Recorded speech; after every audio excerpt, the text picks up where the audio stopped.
نماز کی فرضیت۔ نماز ہر عاقل بالغ مسلمان مرد و عورت پر فرض ہے۔ 5 وقت کی نمازیں فرض ہیں: فجر، ظہر، عصر، مغرب، عشاء۔ قرآن میں اللہ تعالیٰ نے متعدد مقامات پر نماز قائم کرنے کا حکم دیا ہے۔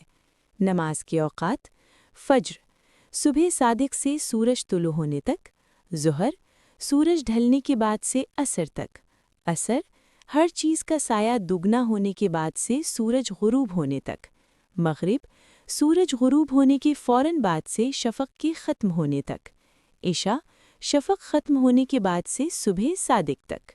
وضو کے مسائل: وضو کے فرض: چہرہ دھونا، کوہنیوں سمیت دونوں ہاتھ دھونا، چوتھائی سر کا مسح کرنا، ٹخنوں سمیت دونوں پاؤں دھونا۔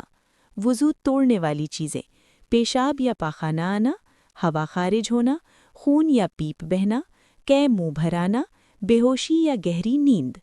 نماز کے ارکان یعنی فرائض نماز: تکبیر تحریمہ کہنا، قیام یعنی کھڑا ہونا اگر استطاعت ہو، قرات کرنا کم از کم 3 آیات یا 1 لمبی آیت، رکوع کرنا، سجدہ کرنا 2 سجدے ہر رکعت میں، قاعدہ اخیرہ میں تشہد کی مقدار بیٹھنا، ترتیب کا لحاظ رکھنا۔ نماز کے واجبات: سورہ فاتحہ پڑھنا، پہلی 2 رکعتوں میں قرات کرنا، قاعدہ اول کرنا، تشہد پڑھنا، رکوع و سجدہ اطمینان سے کرنا، وتر میں دعائے قنوت پڑھنا۔ نماز کی سنتیں: تکبیر تحریمہ میں ہاتھ اٹھانا، ثنا پڑھنا، آمین آہستہ کہنا، رکوع میں 3 بار سبحان ربی العظیم، سجدہ میں 3 بار سبحان ربی الاعلیٰ، درود شریف پڑھنا۔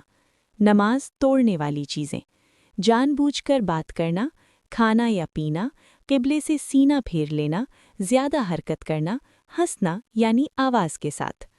جماعت کے مسائل: جماعت سے نماز پڑھنا مردوں کے لیے سنت مؤکدہ ہے۔ امام کے پیچھے قرات نہیں کی جاتی یعنی احناف کے نزدیک۔ امام کی اقتداء ضروری ہے، اس سے آگے بڑھنا درست نہیں۔ مسافر کی نماز: 48 میل یعنی تقریباً 77 کلومیٹر یا اس سے زیادہ سفر کرنے والا مسافر کہلاتا ہے۔ مسافر 4 رکعت والی فرض نماز کو 2 رکعت یعنی قصر پڑھے گا۔ قضا نماز: اگر نماز وقت پر ادا نہ ہو سکے تو بعد میں قضا پڑھنا فرض ہے۔ قضا نماز جلد از جلد ادا کرنی چاہیے۔ چند اہم مسائل: بیماری کی حالت میں بیٹھ کر یا لیٹ کر نماز پڑھی جا سکتی ہے۔ اگر پانی نہ ملے تو تیمم کیا جا سکتا ہے۔ عورت حیض و نفاس کے دوران نماز نہیں پڑھتی، بعد میں قضا بھی نہیں۔